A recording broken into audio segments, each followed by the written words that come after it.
ओम शांति। गीत सुन रहे थे कि मैं हूं एक चित्रकार।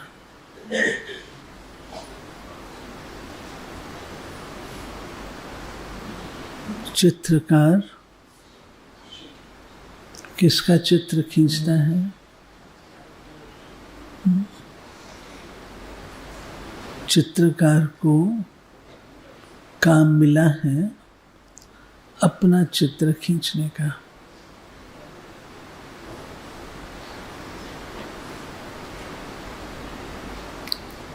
मैं स्वयं को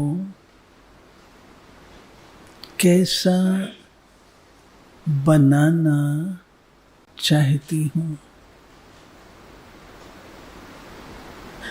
ये सोच। मैं स्वयं को कैसा बनाना चाहती हूँ।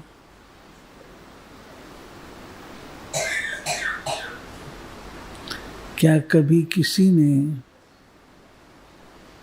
अपना चित्र खींचा है?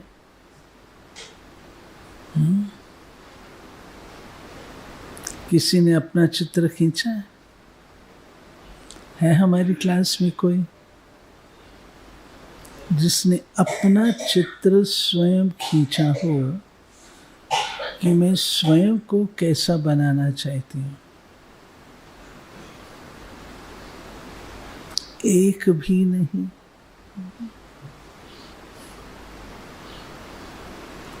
दूसरों के चित्र खींचे हैं, दूसरों के खींचे हैं। हाँ जी, है ना जी? क्या कहते हैं?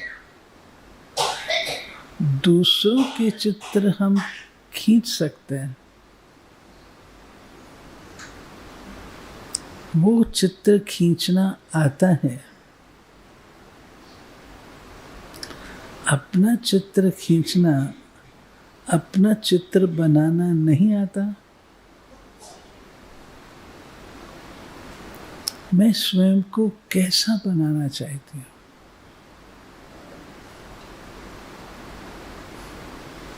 जब हम कोई रचना करते हैं, हम गार्डन भी डेवलप करते हैं, तो गार्डन में ध्यान रखते हैं कि गार्डन में कौन से प्लांट्स ऐसे लगाएं जो हमारा गार्डन सुंदर दिखाई दे। हम अपने मकान में कैसे खिड़की दरवाजे फिट करें जो सुंदर दिखाई दे।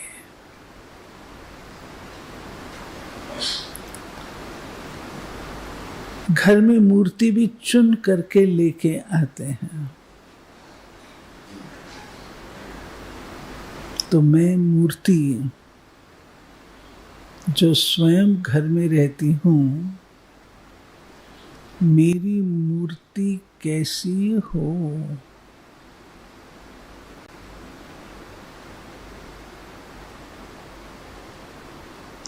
मूर्तियों में भी फर्क होता है। कोई मूर्तियां बहुत आकर्षक होती हैं, सब दौड़े दौड़े उस मंदिर में जाते हैं।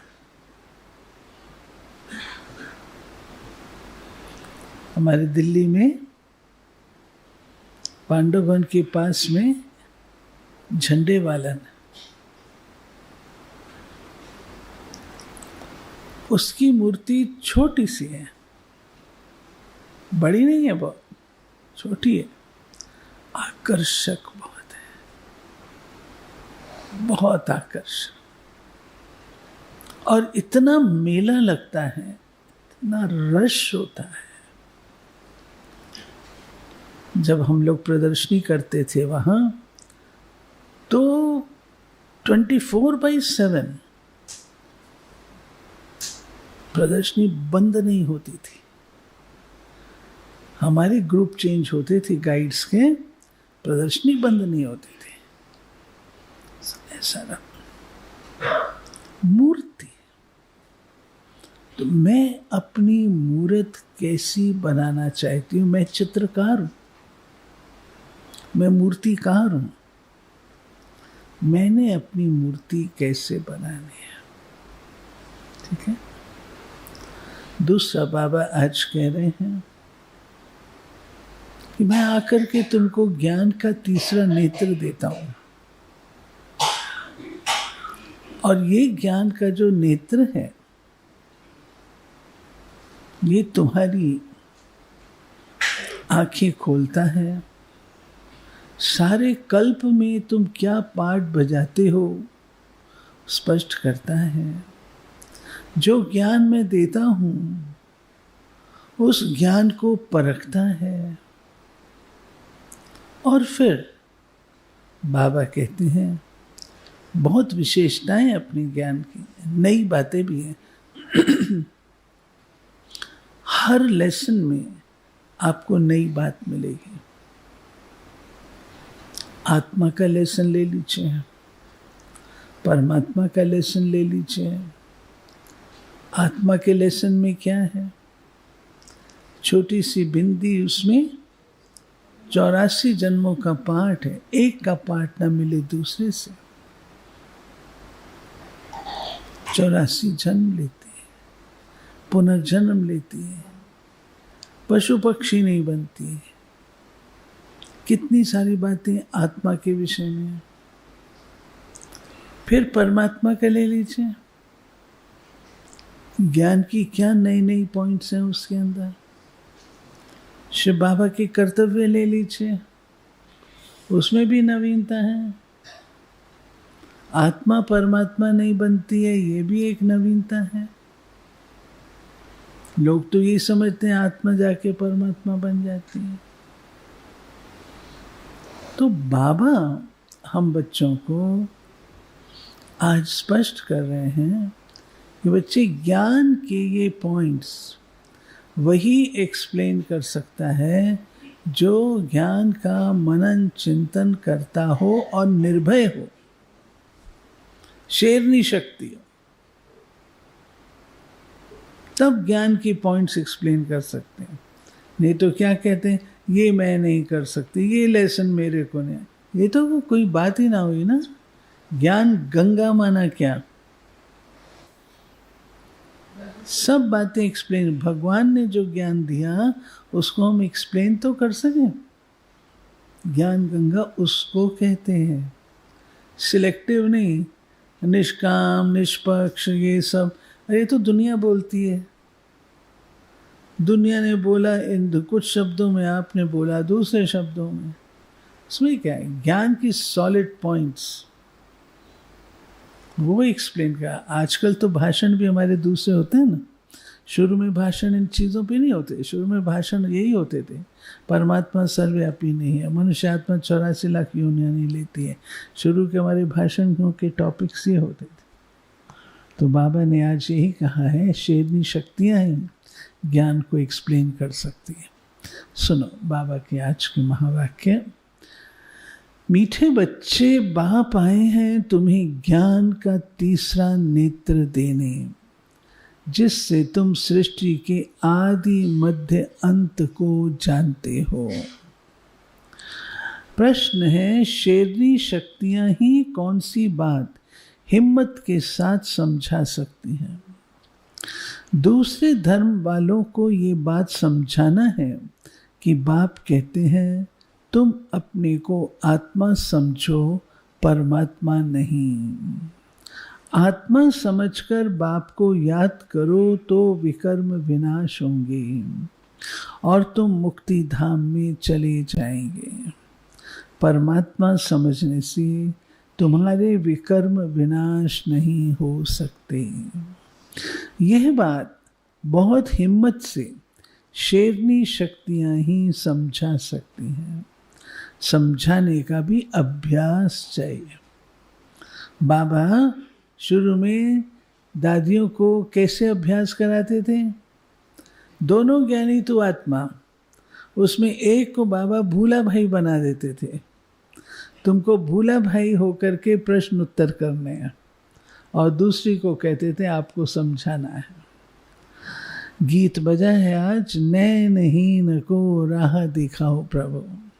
धारणा, ये पुरानी दुनिया अब खत्म होनी है, इसलिए इस दुनिया का संन्यास करना है। दुनिया को छोड़कर कहाँ जाना नहीं है, लेकिन इसे बुद्धि से भूलना है। दूसरा, निर्वाण धाम में जाने के लिए पूरा पावन बनना है। रचना के आदि मध्य अंत को पूरा समझकर नई दुनिया में ऊंच पद पाना है। वरदान, किसी भी आत्मा को प्राप्तियों की अनुभूति कराने वाले यथार्थ सेवाधारी भाव। यथार्थ सेवा भाव अर्थात सदा हर आत्मा के प्रति शुभ भावना, श्रेष्ठ कामना का भाव। सेवा भाव अर्थात हर आत्मा को भावना प्रमाण फल देना। सेवा अर्थात किसी भी आत्मा को प्राप्ति का मेवा अनुभव कराना।